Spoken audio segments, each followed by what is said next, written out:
अच्छा, तुम फोन पे सुल्तान साहब के बारे में क्या बात कर रही थी?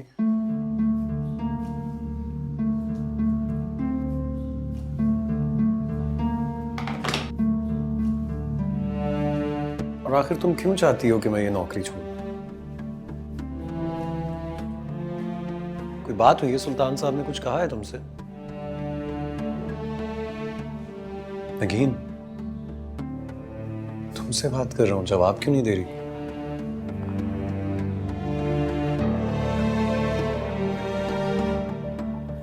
हारून, मैं ये कह रही हूँ कि ऐसा नहीं हो सकता कि आप ये जॉब छोड़ दें और हम वापस लाहौर चले जाएं। जॉब छोड़ दूं? क्यों? लेकिन क्या हुआ है? कुछ कहा है उन्होंने? हारून, सुल्तान। अरे आइए ना, अंदर आइए।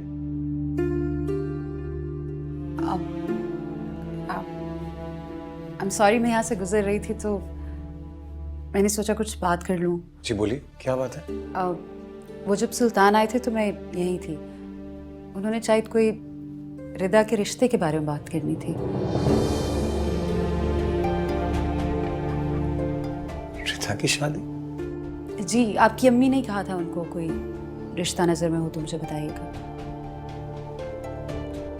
वैसे कमाल बात, अम्मी ने मुझसे पूछे बगैर इतनी बड़ी बात उनसे कैसे कर दी? अब आप उनसे बात मत कीजिएगा क्योंकि बिला वजह शर्मिंदा होंगी, और वैसे भी वो नहीं जानती कि सुल्तान यहाँ आए थे। हाँ, लेकिन मैं ये सोच रहा था कि उन्होंने ये बात नगीन से क्यों की? वो मुझसे करते, या अगर मैं नहीं था तो अम्मी से बात कर लेते। उन्हें मालूम नहीं था ना कि नगीन घर पे अकेली होगी, आंटी घर पे नहीं होगी, तो शायद 5 मिनट रुके थे बस।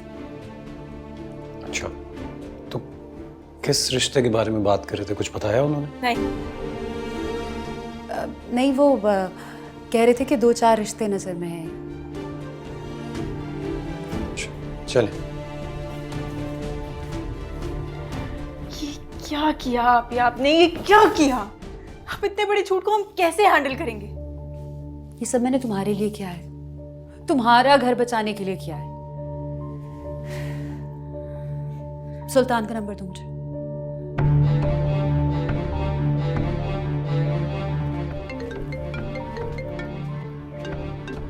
हेलो। हेलो, सुल्तान बात कर रहे हैं आप? मैं नगीन की बहन बोल रही हूँ। जी फरमाइए। हारून को पता चल गया है कि आप उसकी गैर मौजूदगी में उसके घर आए थे। नगीन उसको सब कुछ बताने वाली थी लेकिन मैंने रोक दिया। शुक्र है मैंने रोक दिया, वरना। एक मिनट, आप मुझे धमकी ना दें।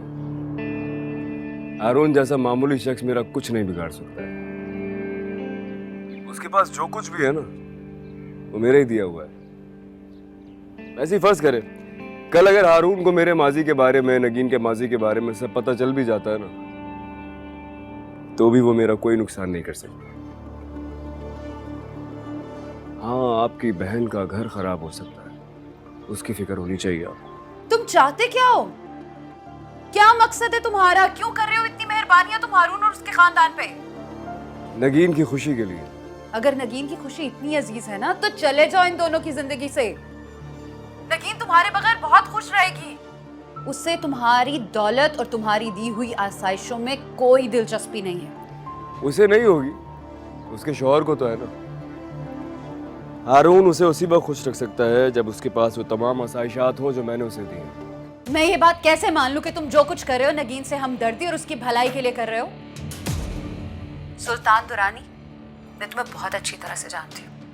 तुम जैसा शख्स किसी के साथ कुछ अच्छा कर ही नहीं सकता।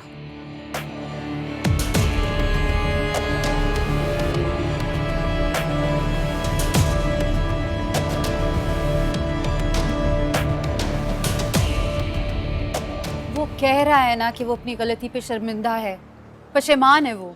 झूठ बोल रहा है वो, सरासर झूठ। उसने मुझे खुद कहा है कि ये सब कुछ वो मुझे हासिल करने के लिए कर रहा है। एक बार नहीं, कई बार वो मुझे फोन पे धमकियां दे चुका है, ऐसे धमकियां दे चुका है। आप जानती हैं उसने हारून को ये सब कुछ क्यों दिया है? मुझे हासिल करने के लिए। वो चाहता है कि हारून इस दौलत की चक्काचौंध में गुम होकर मुझे भूल जाए। हम दोनों को एक दूसरे से बदगुमान करना चाहता है आप ही। आपको पता है अब उसने क्या किया?